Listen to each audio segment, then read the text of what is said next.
Capítulo 2. Gobierno, Defensa e Iglesia.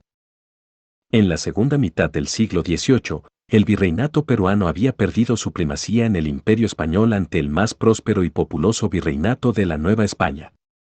En el último tercio del siglo, es decir, en los años que siguieron al final de la Guerra de los 7 Años, cuando la corona desarrolló un programa de reformas imperiales que llegó al Perú entre 1777 y 1785, se comenzaron a escuchar voces influyentes dentro del virreinato, encabezadas por los funcionarios del consulado, que sugerían que el Perú había sido relegado en el imperio y que ahora ocupaba un lugar incluso menos importante que Cuba y el Río de la Plata.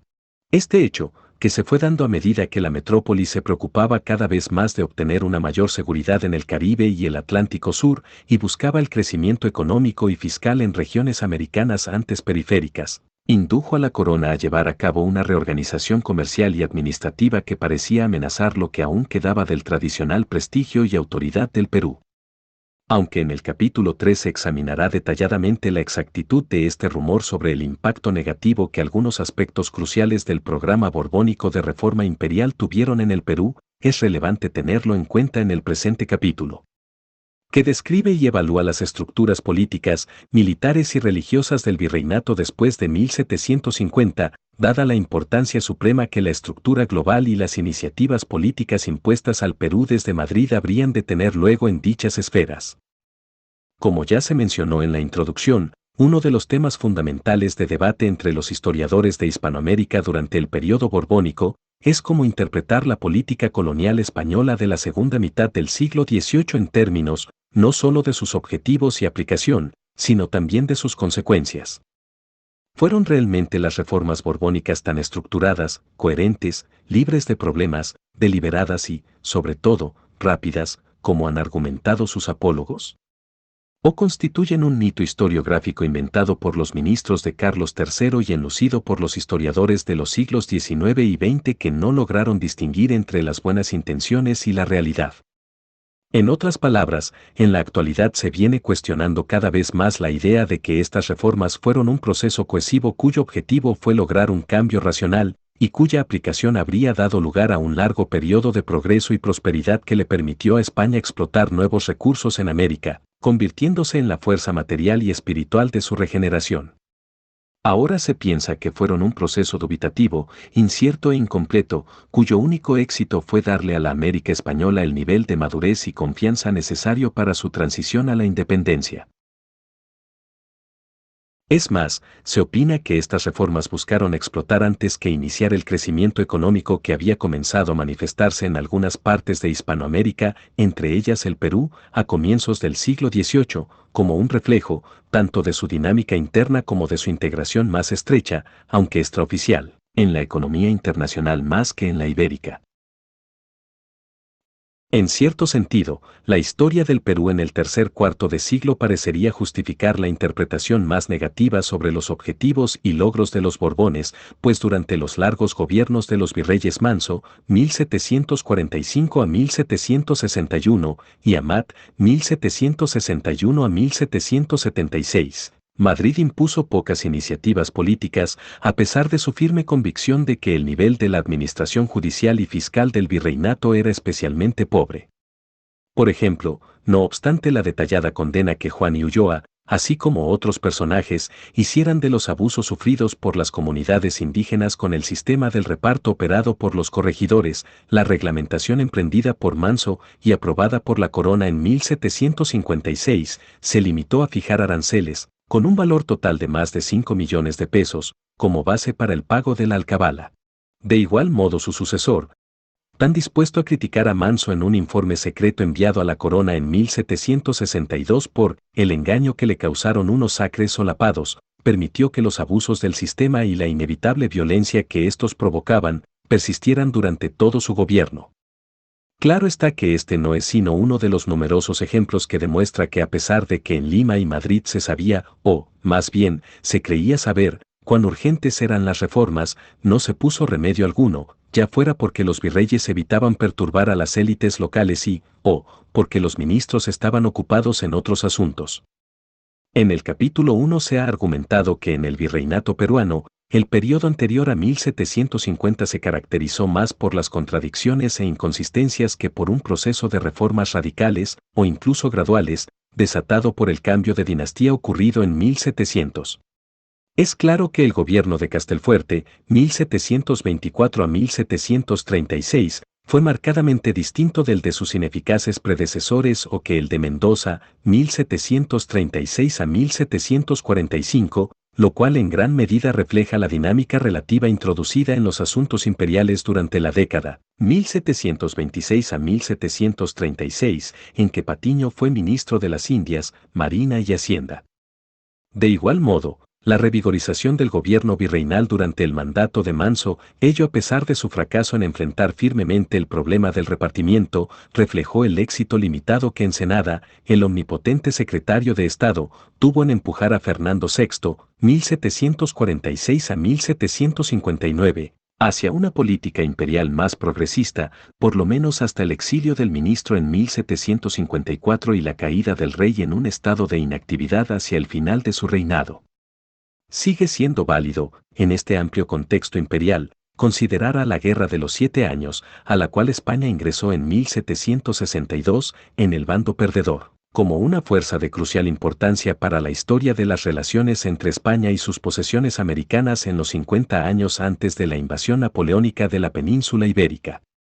Fue del trauma y la humillación sufridos en este conflicto que Carlos III, el tercer rey Borbón, y sus ministros extrajeron la idea de formular y aplicar el programa modernizador al que los historiadores conocen como las reformas borbónicas. La Guerra de los 7 Años fue un conflicto americano en un grado bastante mayor que los conflictos internacionales que lo precedieron en el siglo XVIII, aun cuando en esta ocasión las principales fuentes de tensión se debieron a las rivalidades anglo-francesas, a pesar del continuo resentimiento hispano por el contrabando y las incursiones británicas en el Yucatán y Honduras. Hubo dos zonas principales de tensión, el Caribe, en donde ambas potencias, ignorando las débiles pretensiones españolas, competían por ocupar islas como Dominica, Tobago, San Vicente y Santa Lucía, y, lo que era aún más importante, América del Norte, en donde los franceses estimularon y respaldaron la resistencia india ante la expansión de las colonias británicas.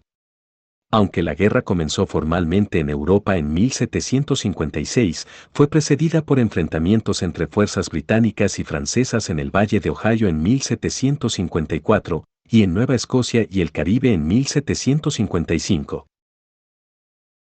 El conflicto fue decisivamente favorable para Inglaterra.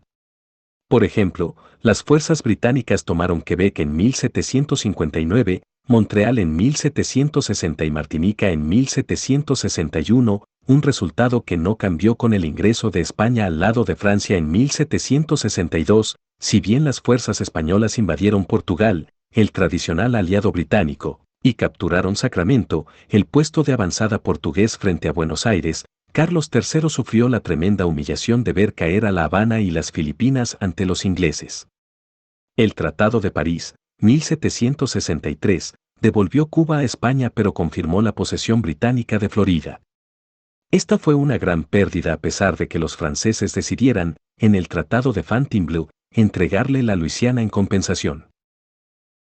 La devolución de Florida en el Tratado de Versalles, 1783, luego de que España respaldase la rebelión anticolonial de los súbditos británicos en Norteamérica durante la Guerra de la Independencia de los Estados Unidos, 1776 a 1783, abrió una década, los últimos 5 años del reinado de Carlos III y los primeros 5 del de Carlos IV, que representó, como veremos, el punto alto de la recuperación imperial española bajo los Borbones. Este periodo estuvo caracterizado, en el Perú y otros lugares, por el fortalecimiento de las defensas imperiales, la racionalización de la administración provincial, las mejoras y la expansión en materia de recaudación de rentas, la liberalización del comercio y la introducción de varias otras reformas, diseñadas para centralizar la autoridad imperial en manos de una monarquía que confiaba en sí misma, y convertir a América en una fuente real de fortaleza económica y estratégica para la metrópoli. El eje para la introducción de este proceso omnicomprensivo de cambio en el virreinato peruano fue la visita general ordenada en 1776 por José de Gálvez, el ministro de Indias, y confiada a José Antonio de Areche, quien había servido como un subordinado del ministro durante su propia visita general a la Nueva España, llevada a cabo entre 1765 y 1771. Durante las 3 décadas precedentes al nombramiento de Areche, se habían ido acumulando en Madrid numerosos testimonios sobre los abusos que se cometían en Perú y las debilidades inherentes a las estructuras gubernamentales del virreinato.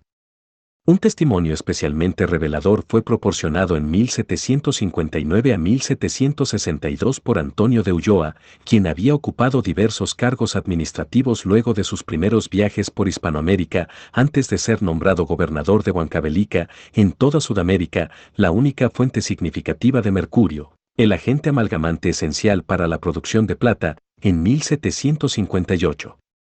Ulloa se encontró a cargo de la tarea virtualmente imposible de reformar la administración fiscal y los procesos productivos, para lo cual no solo debía enfrentarse a las dificultades técnicas sino también a una red de corruptos intereses locales que involucraban a los funcionarios locales de la Real Hacienda y al corregidor, así como a funcionarios de la Corte Virreinal y de la Audiencia de Lima, quienes protegían judicialmente a los administradores provinciales a cambio de favores financieros.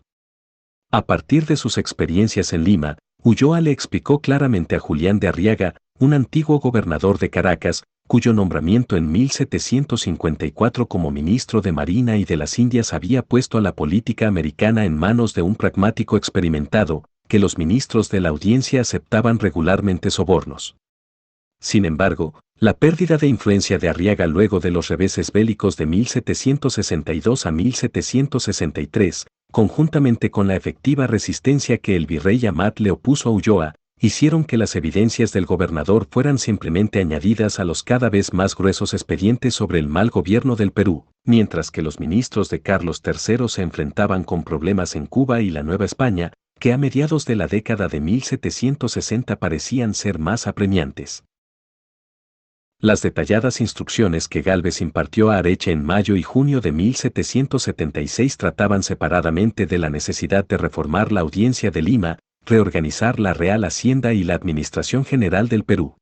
Estas grandes responsabilidades estaban claramente relacionadas entre sí en las mentes tanto del sobresaliente equipo ministerial reunido en Madrid por el conde de Floridablanca para que guiara a Carlos III, como de los jefes de las complejas redes de intereses creados en México, Lima y otras capitales americanas, quienes veían al programa de reformas carolino como un ataque a las instituciones establecidas y la autonomía criolla de facto. Por ejemplo, la reforma de la administración provincial comprendida dentro de la introducción gradual del sistema de intendencias, sobre todo en Cuba en 1765, en Venezuela en 1776, en el Río de la Plata en 1782, en Perú en 1784 y en la Nueva España en 1786, reflejaba no solo el deseo de repetir el éxito que el nuevo sistema había tenido en España misma al duplicar las rentas públicas de 18 millones de pesos al año en la década de 1750 a 36 millones en la de 1780, sino también la política de nombrar peninsulares, varios de ellos con un pasado militar y naval, en estos poderosos nuevos cargos como agentes de la autoridad metropolitana, a expensas de los intereses locales que, según se pensaba, habían dominado el gobierno provincial antes de su reorganización. En tanto que funcionarios asalariados nombrados por el rey y responsables ante él, sus predecesores, los corregidores, habían tendido a depender de honorarios nominales y comisiones, un sistema que hacía que los sobornos y los fraudes fuesen casi inevitables. Los intendentes tenían poderes similares a los de sus contrapartes en España, supervisión del cobro de impuestos, mando militar y responsabilidad por el fomento de las obras públicas y la actividad económica, así como, en el caso americano, importantes funciones judiciales y el ejercicio del vicepatronazgo real en el nombramiento de cargos eclesiásticos. Gálvez, sobre todo, el ministro rabiosamente anticriollo de las Indias, que compartía con Areche la idea de que los americanos eran poco íntegros y honestos, veía a los intendentes como el arma decisiva en su intento de revertir la devolución no planeada de la autoridad política a las élites locales, conformadas por terratenientes, juristas, comerciantes y hombres de iglesia, que había tenido lugar en diversas partes del imperio antes de 1750 y que les permitía tener un éxito considerable en colocar a miembros de sus interconectadas redes familiares en la burocracia colonial. A mediados del siglo XVIII, el dominio criollo de la maquinaria gubernamental americana fue especialmente marcado en las audiencias, en donde la combinación de la venta de cargos y la inercia administrativa habían provocado una situación, sobre todo entre 1740 y 1750, en donde la mayoría de los oidores eran criollos. Es más, a varios de estos americanos nombrados se les permitió servir en los tribunales de su tierra natal, haciendo así que a la corona le fuera virtualmente imposible defender la noción de que administrarían justicia imparcialmente y defenderían los intereses reales en el ejercicio de su papel administrativo. Entre 1730 y 1750, más de la mitad, 52%, de los 102 nuevos ministros nombrados en las audiencias americanas fueron criollos. Los intentos que Arriaga hiciera desde mediados de siglo por revertir esta tendencia se vieron obstaculizados por el respeto, tal vez exagerado, por los derechos de las personas que ya ocupaban su cargo y debido a que hubo pocas vacantes. Sin embargo, entre 1751 y 1777, los criollos de toda América apenas se obtuvieron 12 de las 102 vacantes que hubo, 12%, y, si bien la deliberada política propeninsular se suavizó durante el reinado de Carlos IV, en el periodo 1778 a 1808 apenas el 30% del total de cargos fue ocupado por los criollos. Cuando a partir de 1810 los voceros criollos de América exigían al Consejo de Regencia y a las Cortes la igualdad en el acceso a los puestos públicos, luego del colapso del gobierno metropolitano, no estaban solicitando algo nuevo sino la restauración de un antiguo derecho, del que habían sido privados después de 1750. Cuando Areche llegó a Lima en junio de 1777, la composición de la Audiencia de Lima reflejaba el cuadro general arriba descrito. No menos de 11 de los 12 oidores eran criollos, 7 de ellos eran limeños y Alfonso Carrión, el único peninsular, estaba emparentado matrimonialmente con la familia Torre Tagle. La intención de la corona de detener la influencia de los magistrados nacidos en América fue anunciada por el arribo del primer regente del tribunal, Melchor Jacot Ortiz Rojano, un nativo de Málaga, al igual que Gálvez, que había servido durante una década como oidor en Valladolid. El puesto de regente fue inaugurado en todos los tribunales americanos en 1776, precisamente con la finalidad de fortalecer la influencia peninsular. Jacot permaneció en Lima hasta que fue transferido al Consejo de las Indias en 1787 y sus dos sucesores en la regencia, Manuel Antonio Arredondo, 1787 a 1816, y Francisco Tomás de Anzoátegui, 1816 a 1821, fueron peninsulares con antecedentes similares. De igual modo la nueva Audiencia del Cusco, fundada en 1787 después de la rebelión de Túpac Amaru, fue un tribunal peninsular durante toda su relativamente breve existencia. Al nombrársele para el Consejo de las Indias en 1804, José de la Portilla, 1787 a 1804, su primer regente y un prominente miembro peninsular de la Secretaría Virreinal, fue sucedido por Manuel Pardo, quien sería hasta 1821 un firme defensor de los intereses peninsulares en el Cusco. No obstante haber contraído matrimonio en 1806 con Marina Aliaga y Borda, hija y heredera del marqués de Fuentehermosa, después de que Carlos IV se negara a concederle la licencia necesaria. Los primeros 3 oidores y el fiscal nombrados en 1787 para que sirvieran bajo las órdenes de Portilla fueron todos peninsulares, y si bien los criollos consiguieron su primer representante en el tribunal en 1806 con el nombramiento del arequipeño Pedro Mariano Goyeneche y Barreda como oidor, la Audiencia del Cusco siempre fue considerada, en la ciudad y en la región, como una defensora de los intereses metropolitanos. Cuando Areche llegó a la capital virreinal, el establecimiento del Tribunal de Cusco como un bastión de la autoridad peninsular y la transformación de la Audiencia de Lima de un cuerpo dominado por los criollos en otro controlado por los peninsulares, un proceso llevado a cabo gracias a la transferencia de los primeros a otros tribunales, varios retiros forzosos debido a mala salud o edad avanzada, la advertencia dada a los 4 limeños restantes en el tribunal de que estaban siendo observados, y el nombramiento de 6 peninsulares para que llenaran las vacantes en 1778 a 1779, era aún un proceso por acabar. En el corto plazo, Areche vio a la Audiencia como un obstáculo poderoso e insidioso para su misión, especialmente en vista de la alianza que sus dirigentes criollos prestamente conformaron, según la interpretación de Areche, con el nuevo virrey, Manuel de Guirior, 1776 a 1780, recién llegado de Santa Fe de Bogotá con su mujer criolla, María Ventura, y su séquito. El resultado inevitable, una vez que el visitador se convenció a sí mismo de que el virrey había sido seducido por la élite limeña, fue una pugna entre él y Guirior que inicialmente giró en torno a asuntos triviales como el plan del visitador de abrir un colegio de abogados. Todo esto tenía como trasfondo un pesimismo cada vez mayor entre los influyentes círculos criollos agrupados alrededor del virrey, a medida que se confirmaba la definitiva incorporación del Alto Perú al virreinato del Río de la Plata y el cambio de categoría del Reino de Chile que pasó a ser una capitanía general, casi del todo independiente del Perú, así como la apertura formal de Buenos Aires, seguida, en 1778, por Valparaíso, al comercio directo con España.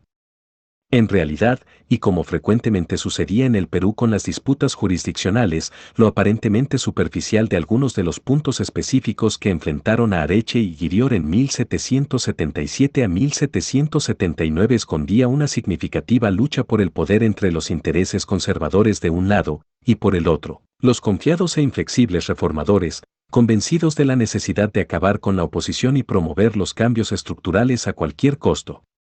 La situación se volvió más seria en 1779, cuando Guirior, cuyo único objetivo, según Areche, era ser querido por estos americanos porque creían en él, y lo alababan como el protector de sus libertades y privilegios, se identificó estrechamente con la resistencia de los hacendados locales a la decisión tomada por Areche de incrementar la alcabala pagada por los bienes peruanos de 4% a 6%. La postura asumida por el virrey hizo que Areche concluyera que nunca es aconsejable tener una autoridad tan poderosa en provincias tan distantes de España como estas. Es más,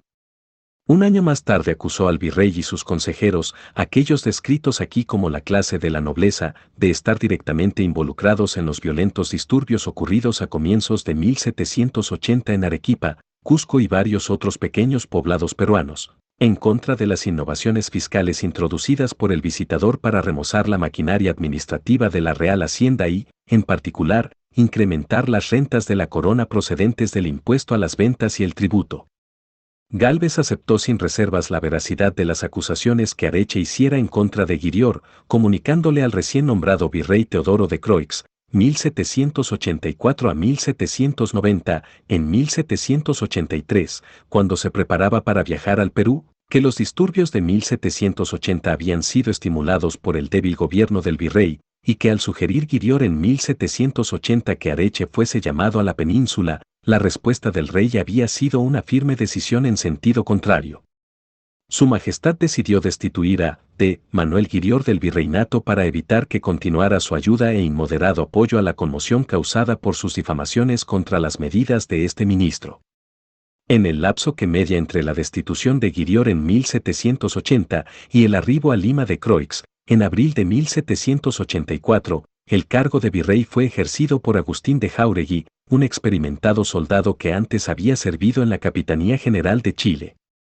Jáuregui llegó a Lima en julio de 1780 y estaba haciendo frente al alto costo de fortalecer las defensas costeras en previsión de posibles incursiones británicas luego de que España entrara a la Guerra de la Independencia de los Estados Unidos.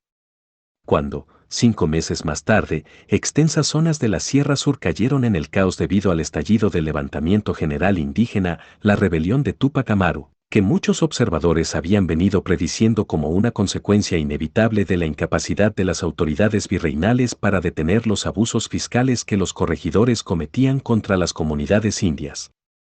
El debate historiográfico sobre los objetivos fundamentales de la rebelión de Túpac Amaru sigue enfrentando a los investigadores, como se explica en el capítulo 5, ella puede ser interpretada como un movimiento reformista que buscaba mejoras puntuales en la estructura de gobierno, como una genuina, aunque precoz, puja por la independencia, o como una protesta ambigua con un programa reformista mal definido. Pero lo que no se discute es que su impacto aceleró el proceso de implementación de reformas administrativas fundamentales en el virreinato peruano, que había comenzado a estancarse debido a la pugna entre Areche y los intereses alineados en contra suya en Lima. A comienzos de 1780, Areche ya estaba convencido de que las protestas antifiscales de Arequipa y de otros lugares habían sido estimuladas por algunos corregidores que se oponían a sus muy promocionados planes de imponer un control más estricto sobre los repartimientos y poner coto a los fraudes cometidos en el cobro del tributo. Los corregidores, se quejó en abril de 1780, secretamente han hecho y están haciendo la guerra a las aduanas. Jáuregui, el nuevo virrey, coincidía con él en este punto, a pesar de que en general no podía trabajar con Areche.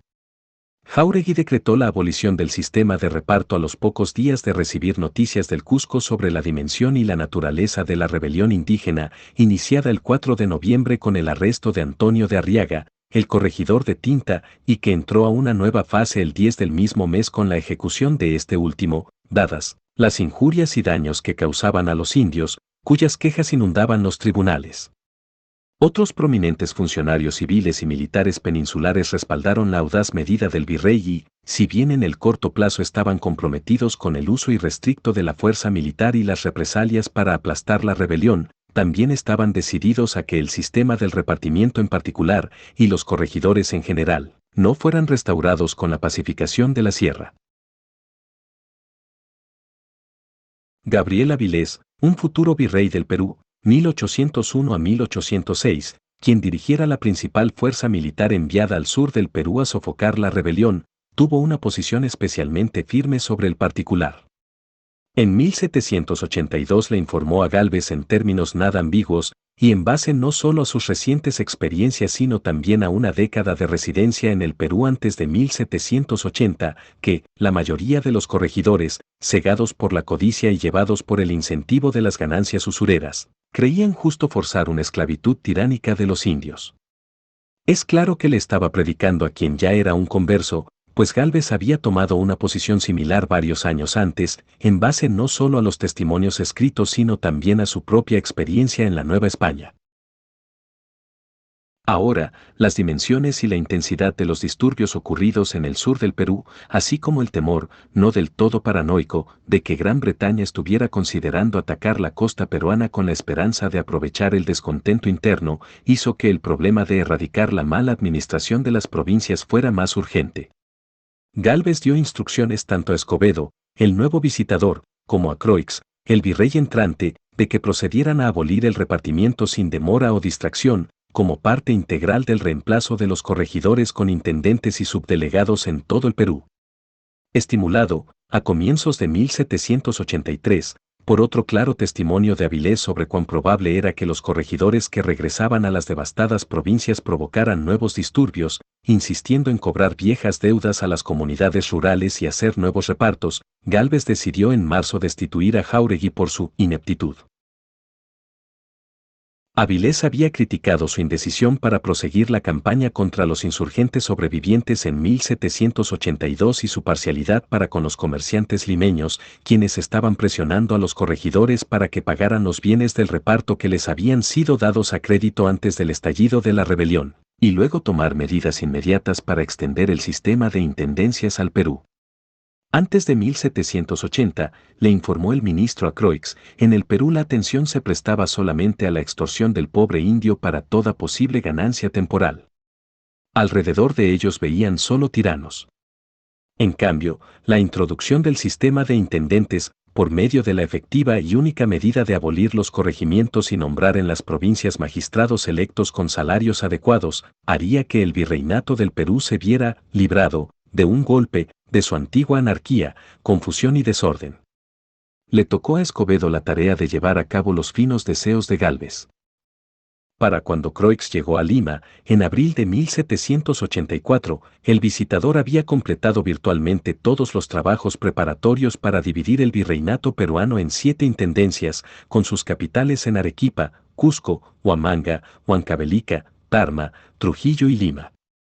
La propuesta final de Escobedo fue entregada al virrey 3 meses más tarde, y el 7 de julio de 1784 Croix decretó que se debían tomar medidas inmediatas para poner en práctica el proyecto. La primera reunión de la Junta Superior de Real Hacienda, presidida por Escobedo, se llevó a cabo en Lima el 13 de julio, y ese mismo día los 6 intendentes provinciales nombrados provisionalmente por Escobedo y Croix, el mismo Escobedo habría de ser intendente de Lima, hicieron su juramento de lealtad y se prepararon a partir a su sede de gobierno. En este momento vale la pena mencionar un punto significativo: todos los nombrados, salvo uno, Nicolás Manrique de Lara, quien debía ir a Huamanga, eran peninsulares. Gálvez se rehusó a confirmar este nombramiento, no obstante explicarle a Escobedo que había escogido deliberadamente a este prominente limeño por los motivos políticos de darle a los criollos limeños una representación simbólica, con lo cual el ministro se aseguró de que los criollos quedaran sin representación alguna en la jerarquía del nuevo sistema de gobierno. Más adelante en este capítulo se juzgará la eficacia del sistema administrativo reformado para mejorar la administración de justicia en el Perú. Primero resulta apropiado examinar los asuntos militares y eclesiásticos, que estaban inextricablemente relacionados con, y tendrían una relevancia duradera para, los intentos hechos después de 1750 de alterar la estructura global de gobierno. Más de 2 siglos después de la conquista, y antes de los intentos concertados de los reformadores borbónicos por hacer que la influencia y la autoridad metropolitana fueran más efectivas en toda América, el rasgo más saltante de la autoridad real en el Perú, así como en otras partes del imperio, era su superficialidad antes que su fortaleza. Es cierto que a pesar de los frecuentes reportes de corrupción generalizada, las agencias de la autoridad central eran visibles y razonablemente efectivas en Lima y en las demás ciudades y pueblos importantes. Sin embargo, en las remotas aldeas de la sierra y en los inmensos espacios vacíos entre los asentamientos en las fronteras del imperio, el control de la sociedad y, de modo vago, la autoridad política estaban en manos no de unos agentes de la autoridad colonial fácilmente identificables, sino más bien de terratenientes, sacerdotes y oficiales de la milicia locales, que luchaban por contener la endémica violencia social y étnica. Cuando el Estado colonial se entrometía de forma abierta en sus actividades, tendía a nombrar como sus representantes en la zona, cobradores de impuestos, corregidores, subdelegados, comisionados, no a confiables peninsulares, de los cuales en general había pocos fuera de los principales centros coloniales, sino a los criollos locales, los cuales tendían, en una arraigada tradición, a pensar que el otorgamiento de un cargo era una oportunidad para enriquecerse personalmente. Los funcionarios peninsulares se encontraban bajo gran presión, por motivos políticos, sociales e incluso económicos, para establecer vínculos estrechos con las élites locales incluso en los grandes asentamientos provincianos que pasaron a ser capitales de intendencia en la década de 1780. A pesar de la relativa debilidad del Estado colonial, sobre todo lejos de los principales centros económicos y administrativos, existen ciertos indicios de que durante la segunda mitad del siglo XVIII hubo un esfuerzo concertado por mejorar la eficiencia del gobierno peruano en términos generales y de las defensas en particular, mediante un enfoque sistemático de la reorganización militar. Es claro que las consideraciones estratégicas fueron de suma importancia para la reorganización territorial que separó definitivamente del Perú tanto a la Nueva Granada como al Río de la Plata, pues cada uno de estos virreinatos fue creado para contrarrestar las ambiciones territoriales y navales británicas en el Caribe y el Río de la Plata, respectivamente. Asimismo, la enorme inversión destinada a reconstruir las defensas del Callao durante el gobierno de Manso tenía como objetivo hacerle frente a la amenaza de un ataque británico sobre la propia Lima, aunque en este caso las impresionantes fortificaciones del Real Felipe no se pusieron a prueba hasta que San Martín lideró la invasión chilena del Perú en 1820. Amat, 1761 a 1776, su sucesor, quien llegó al Callao procedente de Chile apenas 2 meses antes del calamitoso ingreso de España a la Guerra de los 7 Años, se enteró del conflicto en mayo de 1762. Tomó medidas vigorosas para completar la reconstrucción de las defensas fijas y mejorar la eficiencia de los batallones de tropas que conformaban la guarnición del Callao.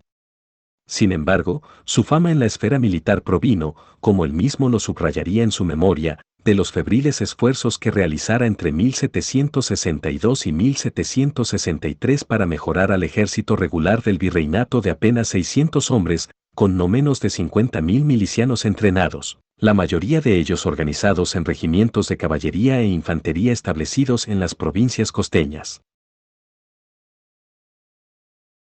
Tras el cese de las hostilidades en 1763, las iniciativas específicas tomadas por Manso y Amat en el Perú fueron incorporadas a la política imperial general de mejorar, en primer lugar, las defensas físicas en los lugares cruciales, La Habana, Cartagena, San Juan de Puerto Rico, Veracruz y el Callao, por ejemplo, y luego remozar la organización militar.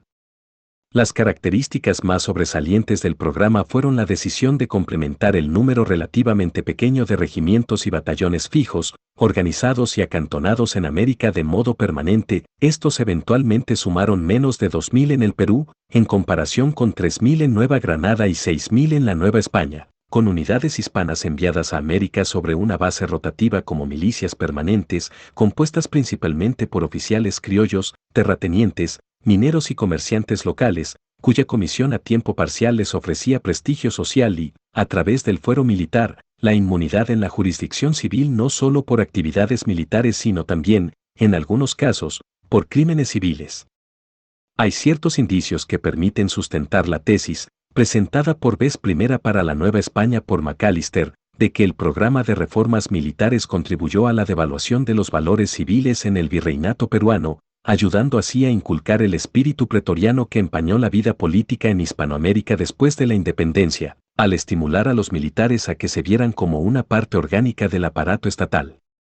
Sin embargo, las raíces del militarismo a comienzos de la República Peruana pueden situarse con mayor facilidad en la militarización de la sociedad ocurrida entre 1810 y 1824, que en la ampliación del fuero militar de 1763 a 1776. Asimismo, vale la pena recordar que el primer golpe militar significativo del Perú decimonónico fue el que hicieron en 1821 los peninsulares que controlaban el ejército peruano desde 1816, en contra del virrey Pezuela. A nivel puramente práctico, la primera prueba real de la milicia establecida en el Perú por Amat en 1763 a 1776, sobre el papel fue reclutado un total de casi 100.000 hombres, incluyendo a 24.000 en las ciudades del Alto Perú. Llegó, no del mar sino con la insurgencia generalizada que asoló el sur peruano entre 1780 y 1783, durante la rebelión de Túpac Amaru. La masacre de 390 milicianos en Sangarará a mediados de noviembre de 1780, conjuntamente con los frenéticos pedidos de refuerzos que llegaban del Cusco, la primera respuesta de Jáuregui fue enviar a Avilés con 200 hombres del regimiento de mulatos de Lima. Hicieron que en Lima y en Madrid se dudase no solo de la fidelidad de los cusqueños, sino también del grado real de preparación y utilidad de las unidades de milicia de la sierra. De hecho, el ejército de 15.000 hombres enviado desde el Cusco en marzo de 1781 bajo el mando del mariscal de campo José del Valle y de otros oficiales españoles regulares, para que atacaran a los insurgentes en su baluarte de Tinta, excluyó virtualmente a la milicia de la ciudad, constando más bien casi íntegramente de 14.000 reclutas indios proporcionados por caciques hostiles a Túpac Amaru. Gálvez estaba tan preocupado por la fidelidad del Perú durante las últimas etapas de la rebelión, que en 1783 envió 2 regimientos de infantería españoles, los de Soria y Extremadura, al virreinato. Cuando estas fuerzas llegaron al Perú vía Panamá, fueron acantonadas en Arequipa y Cusco, así como en varias otras ciudades en el Alto Perú, antes de ser licenciadas en 1787, incorporándose los oficiales que eligieron permanecer en el Perú al Regimiento Real de Lima, que llegó a tener una fuerza de 3 batallones y 1.500 hombres.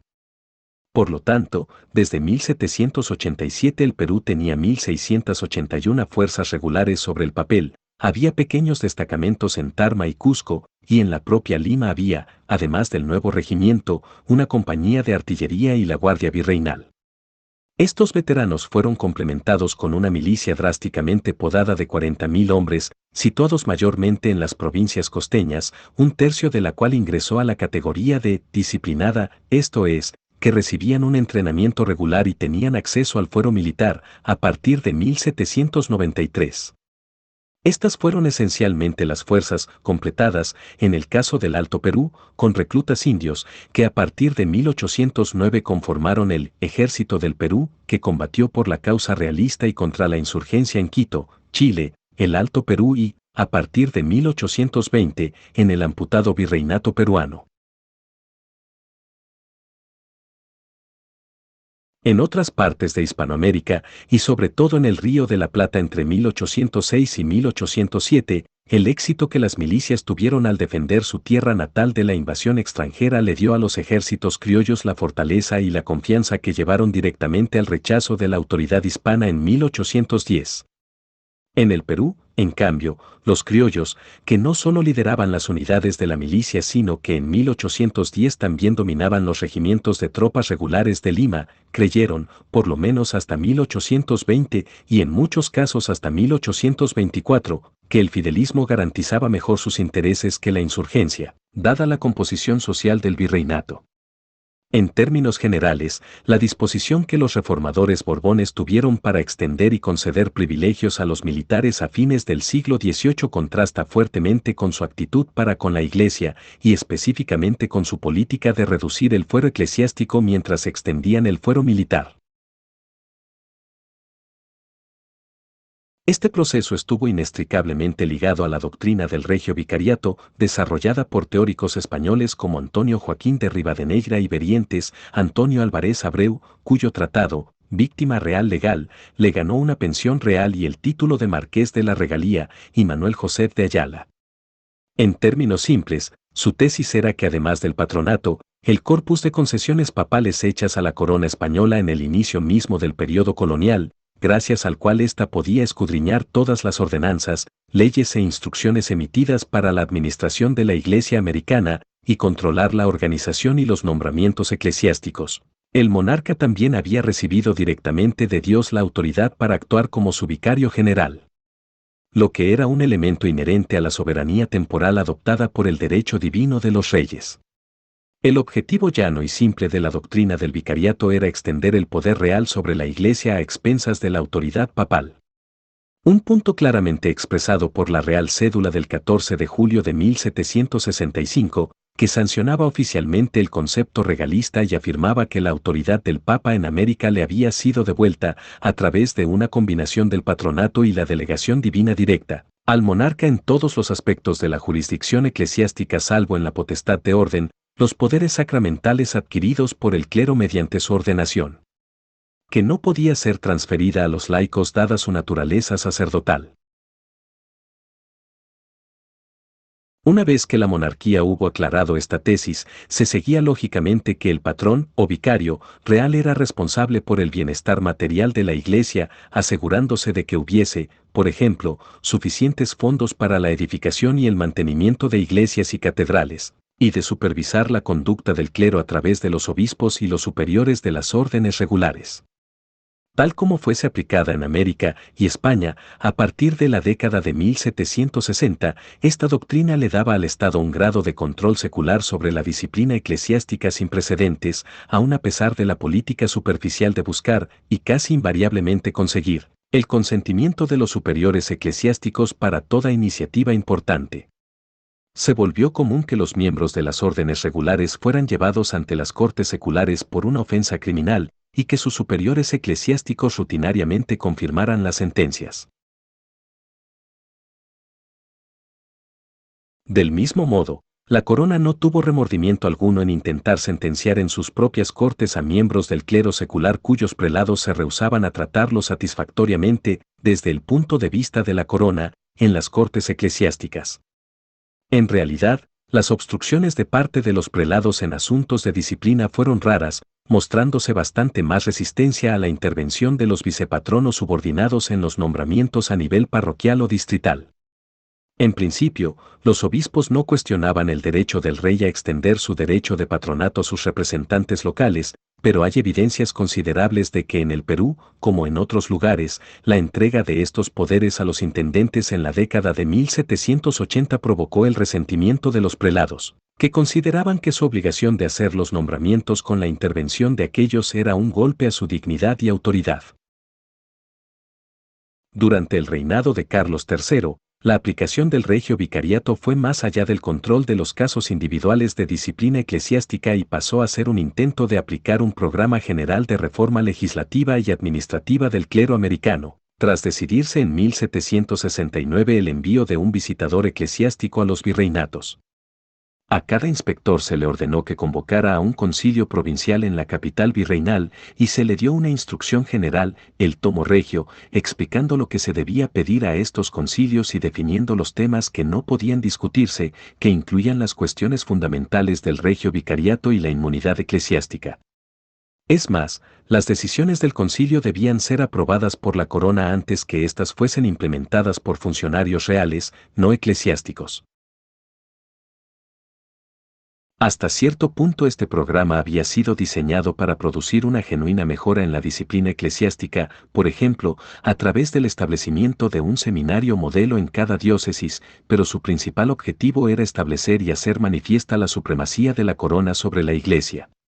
El Concilio Limense, por ejemplo, al igual que el de México, rápidamente confirmó la prohibición real de la enseñanza de la doctrina jesuita. Sin embargo, en cierta medida la insistencia en que la corona refrendase las decisiones del concilio, introducida para proteger la regalía, hizo que algunas de las nuevas normas, cánones y reglamentaciones sobre la disciplina eclesiástica aprobadas por el concilio provincial celebrado en Lima entre 1772 y 1773, con la presencia del arzobispo de Lima, los obispos del Cusco, Huamanga, Santiago y Concepción, y los apoderados de los obispos de Arequipa, Trujillo, Panamá y Quito, desaparecieran subsiguientemente en la ciénaga burocrática de Madrid. Del mismo modo, las visitas de las órdenes regulares tendían a no lograr mejorar el nivel de la vida comunal de monasterios y conventos, debido en parte a la misma insistencia, bajo el sistema del vicariato, en la autoridad que lo secular tenía sobre los asuntos eclesiásticos. Los frailes que deseaban frenar las restricciones a sus actividades propuestas por los visitadores y sus provinciales sabían, por ejemplo, que podían apelar en contra suya primero ante las cortes eclesiásticas y, en última instancia, ante las audiencias y el Consejo de Indias. En términos generales resulta difícil establecer si, en definitiva, la subordinación de la Iglesia a la corona le fue beneficiosa a largo plazo. Al igual que en el caso de México, hay ciertos indicios de que el evidente asalto a la autonomía eclesiástica, tanto en términos de su autoridad general como de su fuero, les dio a algunos curas, en especial en la diócesis del Cusco, un incentivo para respaldar a la insurgencia en contra del dominio hispano.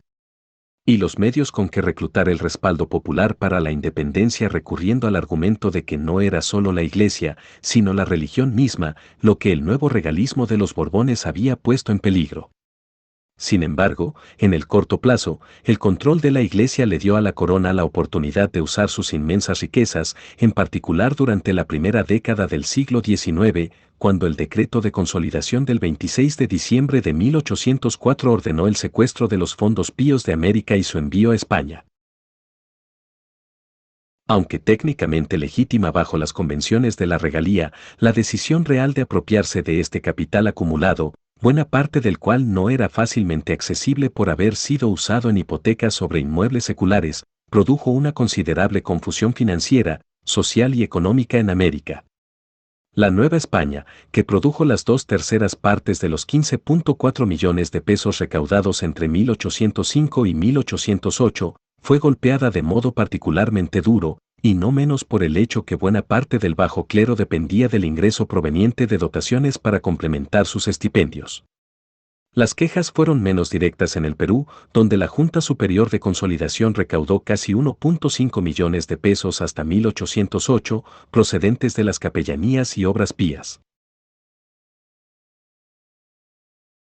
Sin embargo, el proceso allí también erosionó la autoridad moral del Estado a ojos del bajo clero y los pequeños propietarios, sin cuyo continuo respaldo la corona en última instancia sería incapaz de conservar la estructura imperial. Los cambios ocurridos en el siglo XVIII en el equilibrio del poder entre la Iglesia y el Estado arriba descritos fueron introducidos sobre el trasfondo de una estructura eclesiástica relativamente inflexible y anticuada, en la cual el elemento clave era el obispado, una institución introducida en América por vez primera con la creación de la diócesis de Santo Domingo en 1504 y luego extendida progresivamente al continente en la primera mitad del siglo XVI, con las conquistas de la Nueva España y el Perú. Luego de la reorganización territorial de la década de 1770, el virreinato del Perú se vio reducido a 5 diócesis, 4 de ellas fundadas en el siglo XVI, Cusco en 1537, Lima en 1541, Arequipa y Trujillo en 1577, y una quinta, Huamanga, que databa de comienzos del XVII. Una sexta diócesis, la de Manes, fue nominalmente establecida en 1803 en los territorios mal definidos de las misiones que comprendían el norte peruano y el sur del Reino de Quito, pero su primer beneficiado pasó la mayor parte de su tiempo en la ciudad de Quito, antes de volver a Madrid en 1822. Esta estructura organizativa fue un gran obstáculo para racionalizar la administración provincial en el Perú, algo tal vez sorprendente, dada la política global que la corona siguió con respecto a la Iglesia. En realidad, la consideración más significativa que Escobedo tuvo en cuenta al trazar los límites de las intendencias fue la necesidad de que encajaran con la administración eclesiástica existente, con la esperanza de evitar así complicaciones en el ejercicio del vicepatronazgo. Él pensaba que tanto la diócesis norteña de Trujillo como la sureña de Arequipa eran demasiado grandes para que un solo intendente las controlara de modo efectivo, pero ninguna era lo suficientemente grande como para ser dividida en 2 intendencias. Sin embargo, una reestructuración más radical, como añadir los partidos sureños de la diócesis trujillana a la intendencia de Tarma, fue abandonada porque habría ofendido al obispo de Trujillo, quien habría insistido en mantener a su diócesis como una sola unidad administrativa, además de hacerle la vida extremadamente difícil al intendente de Tarma, que habría tenido que vérselas tanto con el obispo trujillano por el vicepatronazgo de parte de su intendencia, como con el arzobispo de Lima para el resto.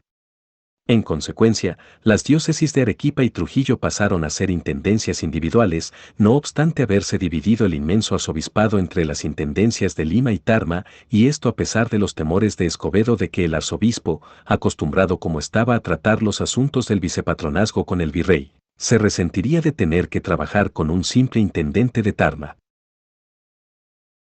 La diócesis de Huamanga, sin embargo, fue dividida en 2, las intendencias de Huamanga y Huancavelica, a pesar de ser la más pequeña del virreinato, pues el visitador deseaba que un intendente pudiese dedicar toda su atención a las minas de mercurio de Huancavelica. Al final, los mayores problemas debidos al vicepatronazgo se dieron precisamente en la diócesis de Huamanga, sobre todo cuando Mandique fue intendente.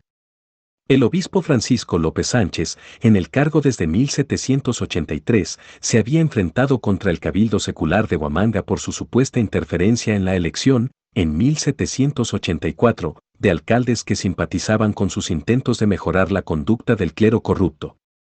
Esto, a su vez, produjo unas complejas disputas sobre la jurisdicción cuando, a pedido del obispo, los sumisos alcaldes, en compañía de los milicianos, echaron abajo la puerta de la casa del administrador del estanco del tabaco para arrestar a un sacerdote que se había refugiado allí para evitar ser juzgado en el fuero eclesiástico. Del mismo modo, el obispo intentó llevar ante el juzgado eclesiástico a los indios del pueblo de Pausa, en el partido de Parinacochas, que le habían cerrado la iglesia a su cura acusándole de cobrar excesivos derechos parroquiales. Esto provocó las protestas de Mandique, quien argumentó que el asunto caía dentro de su jurisdicción. El obispo replicó con una serie de cargos en contra del intendente, incluyendo el haber intentado interferir en el caso de un hermano que buscaba que su matrimonio fuese anulado por la corte eclesiástica local y, lo que era aún más serio, de haber permitido que se efectuara un gran reparto de mulas en los partidos de Huanta y Cangallo. Temeroso al ver que la serie de acusaciones y contraacusaciones comenzaba a mostrar una ominosa similitud con la disputa que hubo entre Arriaga, el corregidor del Cusco, y Juan Manuel Moscoso y Peralta, el obispo de la misma ciudad justo antes del estallido de la rebelión de Túpac Amaru, Escobedo se vio obligado a dejar que Mandique conservara su puesto a pesar de la decisión real de no confirmar su nombramiento hasta que su sucesor, Menéndez, estuviese en condiciones de viajar a Huamanga. Mientras tanto, Escobedo intentó calmar la situación, tal vez algo torpemente, nombrando a Márquez, el intendente de Huancavelica, antes alcalde del crimen en la audiencia de Lima, para que investigara la disputa a pesar de haber aún más acusaciones por parte del obispo de que el comisionado respaldaría casi con toda seguridad a su compañero intendente, pues la intendencia de Huancavelica también formaba parte de su diócesis. A pesar de sus propios problemas en Huancavelica, que culminaron con el colapso de la mina Santa Bárbara, ocurrido en septiembre de 1786, durante la primera mitad de dicho año Márquez reunió evidencias tal como se le había ordenado, presentando un informe que declaraba a Manrique inocente de los cargos que le fuesen presentados por el obispo, y criticaba a este último por su falta de cooperación y altanería durante la investigación. La audiencia de Lima refrendó sus conclusiones, amenazando al obispo con severas medidas a tomar si repetía su conducta. La última palabra la tuvo el Consejo de Indias, el cual alabó a Manrique en 1793, para ese entonces ya había regresado a Lima como contador mayor del Tribunal de Cuentas, por su tacto y moderación, expresando además su pesar porque la muerte de López en 1789 no permitiera castigarle. A pesar de otros problemas ocurridos en el corto plazo en Huamanga con respecto a la provisión de los beneficios en 1790, el arribo en 1792 de Bartolomé Fabro Palacios, el nuevo obispo, pareció tranquilizar el ambiente. En Arequipa y Trujillo hubo disputas relativamente menores sobre asuntos de etiqueta y la provisión de beneficios, pero sin consecuencias políticas trascendentales. La diócesis del Cusco fue un caso bastante distinto. Allí hubo dos problemas fundamentales, uno de ellos estructural, el otro político. El primero se debió a la decisión tomada por la corona en 1784 de establecer una novena intendencia en el virreinato del Río de la Plata, la de Puno, la cual reunió a 3 partidos de la diócesis del Cusco, Lampa, Carabaya y Azángaro, con otros 2 de La Paz, Paucarcolla y Chucuito. La sugerencia eminentemente razonable que Escobedo hiciera en 1785 de que se formara una nueva diócesis que comprendiera a toda la intendencia de Puno y parte de la diócesis e intendencia extremadamente grande de Arequipa, fue rechazada por la corona, que no estaba dispuesta a arriesgarse a discutir la reducción de su autoridad y rentas, con los obispos de Arequipa, Cusco y La Paz. La intendencia de Puno fue controlada hasta cierto punto por 2 superiores gobiernos, 2 obispos y 2 audiencias, dado que los obispos del Cusco y La Paz debían lealtad general a los virreyes de Lima y Buenos Aires, respectivamente, y que la jurisdicción de la nueva audiencia del Cusco abarcaba toda la diócesis, otro ejemplo más de la importancia de los linderos eclesiásticos. En 1796, la corona adoptó la sugerencia alternativa de Escobedo de que toda la intendencia de Puno le fuera devuelta al virreinato peruano y que pasara así a ser parte de la audiencia del Cusco. Sin embargo, otra recomendación hecha por el Consejo de Indias para que la intendencia de Arequipa fuese asimismo transferida a la audiencia del Cusco fue rechazada por el gobernador del Consejo de Indias, el marqués de Bajamar, aduciendo que no debían tomarse más medidas que disminuyeran el prestigio de la capital virreinal. En términos generales, el persistente nerviosismo que había en Lima y Madrid con respecto a los límites de la diócesis del Cusco y, a partir de 1787, a la jurisdicción de la audiencia, reflejaba la persistencia de las dudas sobre la lealtad de la ciudad y su hinterland, luego de la rebelión de Túpac Amaru. También se debieron a una preocupación específica con el papel que le cupo en la planificación de la rebelión a Moscoso, el obispo arequipeño de la ciudad, de quien se sospechaba había animado a Túpac Amaru a que ejecutase a Arriaga, con quien había tenido prolongados desacuerdos durante la década de 1779. Mata Linares, el primer intendente del Cusco, estaba convencido de su complicidad en la rebelión y en realidad también de varias prominentes familias criollas cercanas al obispo, y en 1784 sostuvo que, mientras el señor Moscoso viva, o al menos permanezca en esta parte de América, habrán conspiraciones. Su corazón está lleno de odio a España. Convencido de que las autoridades en Lima no eran plenamente conscientes de cuán seria era la situación de la seguridad en el Cusco, en 1785 Mata llegó a la conclusión de que, aquí se ríen de las órdenes del rey. El paranoico Gálvez probablemente estaba más convencido de la verdad de estas acusaciones que Escobedo y Croix, pero era tal la autoridad simbólica y real de un obispo que tomó nota del consejo que este último le diera, según el cual una acción apresurada inflamaría y reviviría el grito de rebelión. Moscoso fue, por lo tanto, llamado a Madrid en 1786, pero en lugar de ser procesado se le transfirió a la rica diócesis española de Granada en 1789. Su reemplazante en el Cusco, el andaluz Bartolomé María de las Heras, un futuro arzobispo de Lima, era precisamente el tipo de eclesiástico diplomático e instruido, quien con su prudencia, tacto y afabilidad calmara las mentes de sus habitantes, que Croix pidiera en 1786. Luego de la transferencia del belicoso Mata a la regencia de la Audiencia de Buenos Aires, las relaciones entre sus sucesores Corral y Ruiz, ambos militares peninsulares, y el nuevo obispo del Cusco fueron por lo general buenas. Los tres se veían a sí mismos esencialmente como representantes de la corona, encargados de reprimir tanto la insurgencia indígena como las conspiraciones criollas. A nivel de las doctrinas, una parte del bajo clero pasó a defender la insurgencia y, hasta cierto punto, a las clases bajas durante los disturbios ocurridos a comienzos de la década de 1780 y en mayor medida durante 1810 a 1824. Sin embargo, la mayoría siguió identificándose con la minoría blanca de españoles americanos, mientras que la Iglesia como institución, representada por el alto clero predominantemente peninsular, aceptaba que su papel general era servir al Estado colonial. Si bien la corona, por su parte, era capaz de tomar esta lealtad como un hecho, como lo demostrase la política de la consolidación de 1804 a 1808, ella tendía a respetar por lo menos las apariencias de la autoridad episcopal.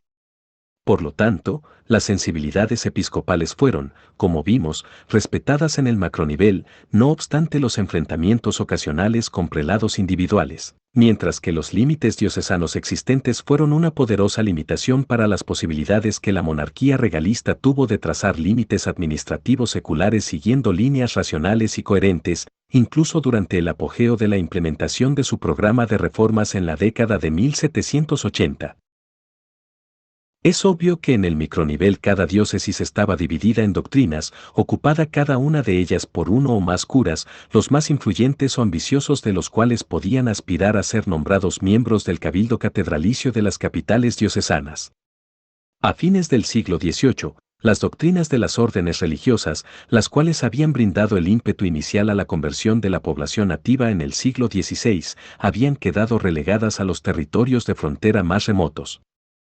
como la vasta región del oriente peruano confiada desde 1734 al Colegio Misionero Franciscano de Ocopa, aunque las principales órdenes religiosas, franciscanos, dominicos, agustinos, mercedarios y, hasta 1767, jesuitas, también contaban con parroquias urbanas vinculadas a sus conventos. En el Perú rural, el cura cumplía diversos papeles.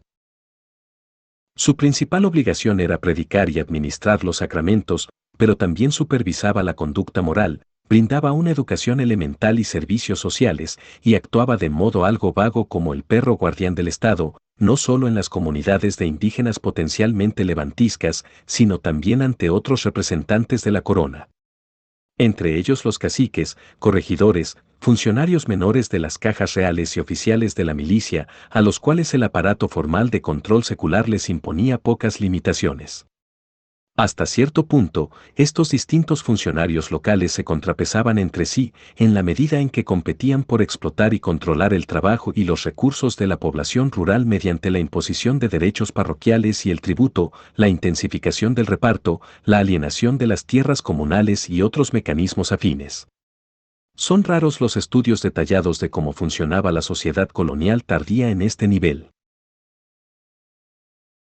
Sin embargo, un convincente análisis de la diócesis del Cusco y sus 136 parroquias en el periodo comprendido entre 1780 y 1814 confirma la tesis de que la competencia por los recursos entre curas y subdelegados en particular, dentro del marco más amplio del conflicto entre las jurisdicciones regia y eclesiástica, por asuntos tales como el fuero eclesiástico, hizo que parte del clero respaldara la insurgencia a comienzos del siglo XIX. Y además, al dividir a la élite local, la debilitó como una fuerza criolla o regional contra la autoridad peninsular.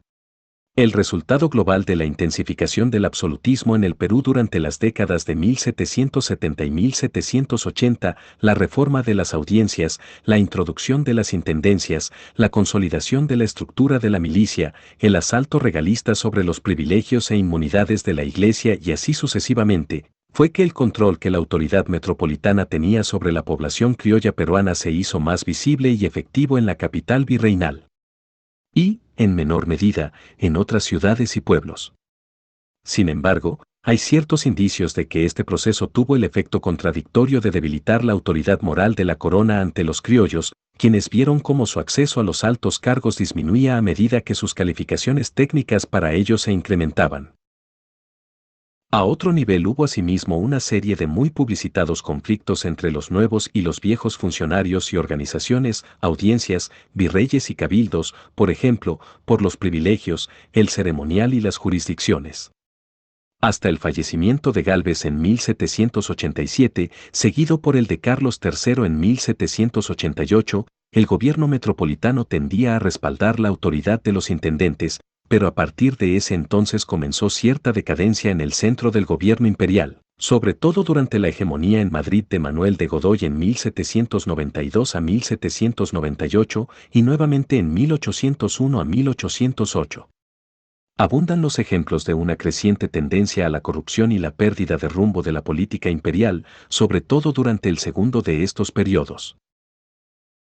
En 1802, por ejemplo, se le devolvieron al Cabildo de Lima los poderes que Escobedo le retirase para cobrar y desembolsar los impuestos municipales, los propios y arbitrios, 5 días antes de que el tesorero de la Compañía de las Filipinas en Madrid hiciera un donativo de 100,000 pesos a la corona en demostración de su lealtad, en lo que era un eco de la venta de cargos durante fines del siglo XVII.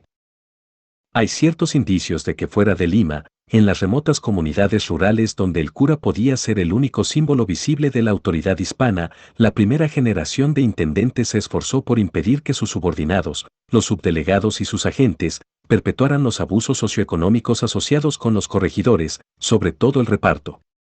Desde un principio hicieron esto con dos enormes desventajas. La primera era la creencia tácita de los funcionarios y comerciantes limeños, compartida hasta cierto punto incluso por Escobedo, de que por motivos económicos se debía conservar algún tipo de mecanismo con el cual distribuir mercancías a crédito a las comunidades. La otra desventaja fue la decisión que Gálvez tomara por motivos puramente económicos, de que a diferencia de los intendentes, que recibían un salario anual de 6,000 pesos, los subdelegados no debían recibir remuneración alguna fuera del 3% del tributo que cobrasen. Enfrentada con un tropel de quejas procedentes de todas partes de América por la imposibilidad subsiguiente de cumplir con la abolición del reparto, en 1790 la corona ordenó a los virreyes que preparasen planes para pagar un salario a lo que habría de convertirse en un grupo subordinado de administradores profesionales. Después de prolongadas discusiones en Lima, el plan enviado a Madrid en 1796 por el virrey Gil proponiendo una estructura con 3 categorías de subdelegaciones y salarios anuales de 1,200, 1,800 y 2,400 pesos, respectivamente, fue incorporado a la nueva ordenanza de intendentes de 1803. Diseñada para actualizar la ordenanza original de 1782 para el Río de la Plata, hasta ese entonces usada como modelo en la administración de las intendencias en Perú y la Nueva España.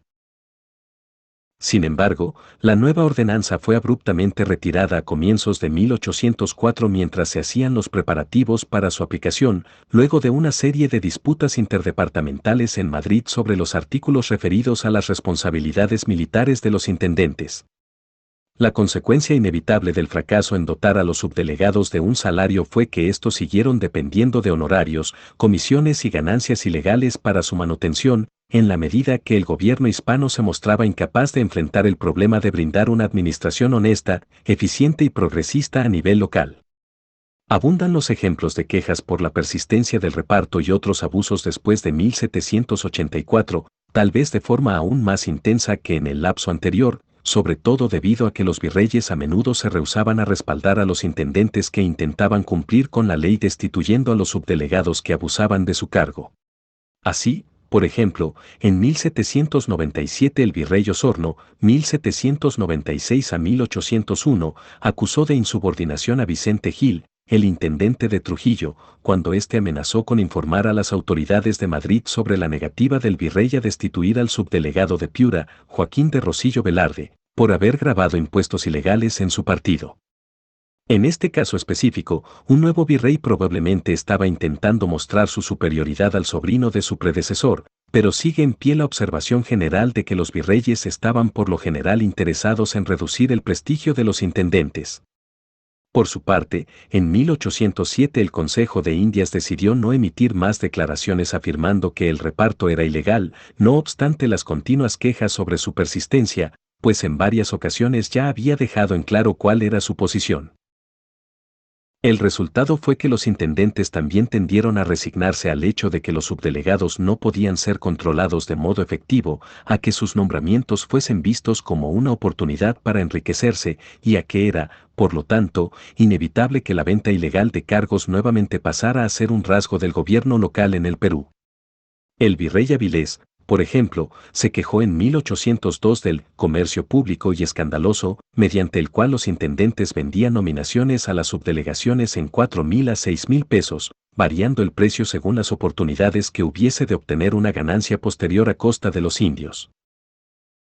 Del mismo modo el presidente del Cusco, Francisco Muñoz, 1806 a 1809, informó en 1808 haber recibido varias ofertas de compra de la subdelegación vacante de Abancay, confirmándose así las denuncias que había escuchado mientras viajaba desde Buenos Aires a tomar su cargo en el Perú, según las cuales estos puestos eran vendidos, como peras en el mercado. En 1810 el nivel de la administración local peruana no era mucho mejor, y en cierto sentido era peor, que la que desatase una generalizada protesta popular a fines del siglo XVIII. Brindar un gobierno honesto, progresista y eficiente a nivel local fue un problema que la corona no pudo resolver.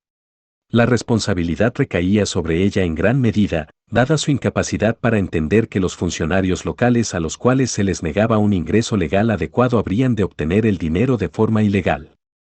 Asimismo recaía sobre algunos intendentes que gobernaron corruptamente o toleraban la corrupción de sus subdelegados. Sin embargo, los que intentaron controlar las actividades de estos últimos destituyendo de su cargo a los infractores, se encontraron con que su libertad de acción era restringida cada vez más por los virreyes, a quienes les preocupaba más controlar el patronazgo que respaldar sus esfuerzos por mejorar el nivel de la administración.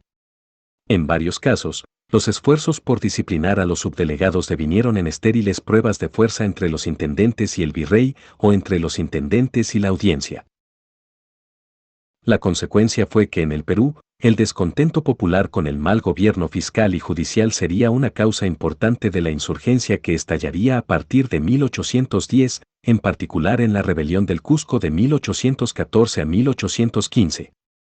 Los únicos matices que cabe resaltar en esta etapa son, en primer lugar, que la protección ofrecida a la población rural después de la independencia fue aún más inadecuada que en el periodo colonial tardío, y en segundo lugar, que la dimensión sociorracial de la insurgencia antes de 1824 tuvo el perverso efecto de fortalecer el dominio español, al disuadir a los conservadores criollos peruanos de que respaldasen a la independencia de todo corazón.